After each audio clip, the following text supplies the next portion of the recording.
is the lowest I've had impressions for the month of April. What a drop. Look at that on views. This video is about what I'm doing to fix my main channel. If you are a struggling YouTuber and you feel like you're alone, well, you come to the right place. I have been struggling. I've been on YouTube for about 2 years now, so I'm showing you the progress. Let's get started.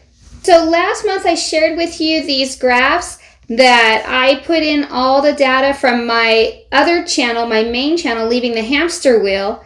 And this video is not about the channel that you're watching right now.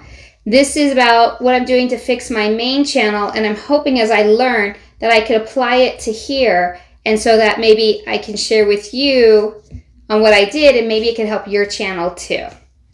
All right, so for April, you can see that kind of stayed flat with impressions. Same thing with views. Maybe went down a little bit. And the CTR did go down. It was starting to do really well. And then month of April, it went down.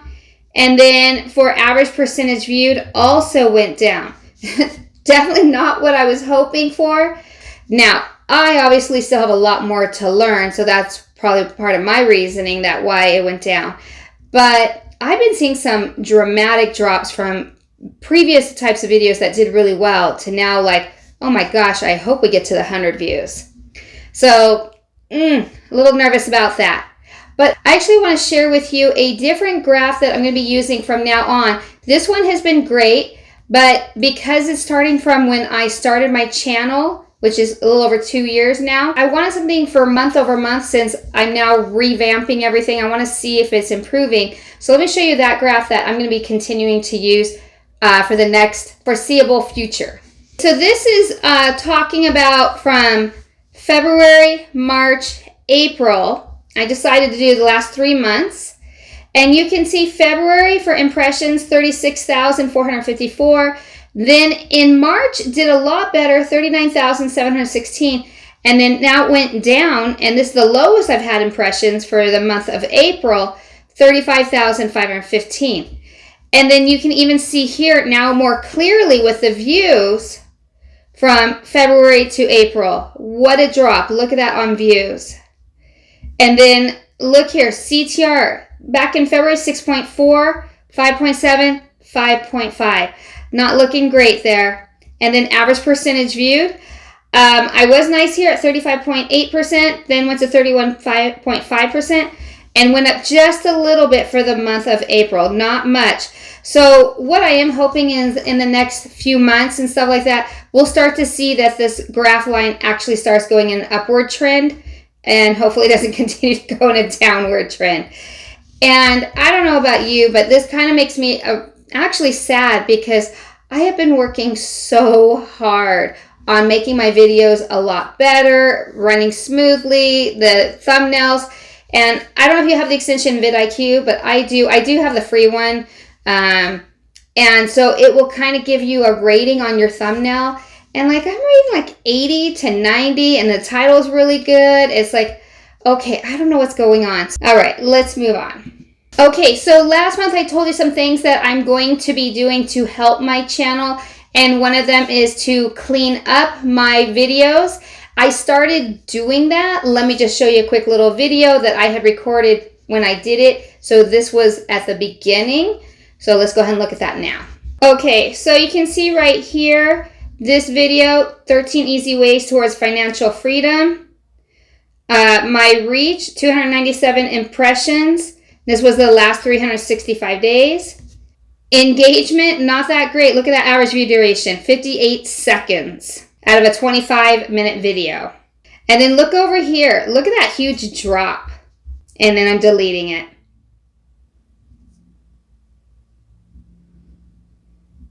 So I have this financial freedom terms one, 61 views, 1.1 watch time hours, 2 subscribers. Going to go to 365 days. 7 views, 0.1 for watch time. My impression click-through rate, 2.5%. Impressions, 202. 43 seconds for my average view duration. Average view duration, 1 minute, 7 seconds. Average percentage view, 23.9%. And then I go and I'm going to actually move this one to private. And I'm thinking I might keep it and just revamp it. So you can see that I have started to clean up. I'm going to be talking more about that later in the next month, because this month, May, when I'm recording this one for April, I actually have done quite a bit of cleanup. So I want to share with you my plan on how I'm doing that. And then once I start summer break, because I am a teacher, I'll be able to do a lot more with fixing my thumbnails for the videos I'm going to keep, and share with you the plan on which ones I'm going to revamp and which ones I just get rid of and why. Okay, the other thing that I have really been working on and I want to share with you is my editing skills. And let me show you about this transition that I learned in the month of April, and I've been using it for April and May, and it's really making my videos a whole lot better. So for my editing software, I use Adobe Premiere, and I just want to share with you this video here. You can see right here that we have 2 clips put together. So just watch and you can see the jump. Outperforms QYLD. Okay. So it went pretty fast, I know. Do you see this morph cut right here? That's what I've been learning how to use. And you'll see that does that. I guess it might be just a little bit of AI right there, but it just helps kind of blend the 2 clips together. So it's just another type of transition to just make it smoother. And you saw that I went ahead and reduced it. I wish I would have thought of that when I actually uploaded this onto my channel, but when you watch it, it's not bad at all. That's what's been really nice about the morph cut. So I've been using that quite a bit when I have lots of little cuts and the other transitions just don't do well and stuff like that. So that has been something that's really been nice. The other thing that I have finally figured out how to do, you can see right here, my coloring. And I actually have now figured out exactly what I want for my coloring for my videos. And I've written them down so I don't forget. So now I will have that continuity with my videos. But let me show you what happened and why I had to figure this out with my channel. Okay, so we're in my YouTube analytics for leaving the hamster wheel. And what I want to share with you right here is started too late. This one right here. It looks good on the outside right from now, but watch when you see it on the video. If you are over 40, you may feel like, look how blown out I look. I blend right into the background. And what I learned is I'm now recording my videos on Samsung, but what kind of, I guess, is common is that for some reason Samsung with the coloring and stuff like that, it just kind of blows it out a little bit. So now that I figured out my coloring, I won't have this issue anymore where it's just like I'm just blending in. Now the sound, I don't add anything, any enhancers, nothing to the sound because it was giving me like a lisp. Thumbnails and titles, I'll be honest, I'm still really struggling on what to do. I want you to look at this one here, monthly dividend growth. Look how many times I changed my thumbnail, and I did the same thing with the title. I just couldn't figure out what I needed to do. And this again goes back to like my Robinhood dividend portfolio updates usually do so well. Like I'm always into the thousands and stuff like that. Look here, 563 views. That's what I'm like, okay, I should be going up, not going down. Some of the videos, yes, but this one, no. And so I don't know what's really going on. But yeah, you can see how many times I changed it. Finally, this last one, which we see right now, I was just like, this is the one that I want. Monthly dividend growth, and then how much my portfolio is. And so that's going to be my thumbnail look for that type of video. And then the other thing that I talked about was we were noticing that with my videos that I had a lot of like my journey, you know, Robinhood dividend portfolio, my stock portfolio update, all about me and stuff like that. So I wanted to start adding some other videos in there. So what I did is I did add in right here, oops, there's Henry the hamster, YOC, so just talking about yield on cost, a little bit more about that.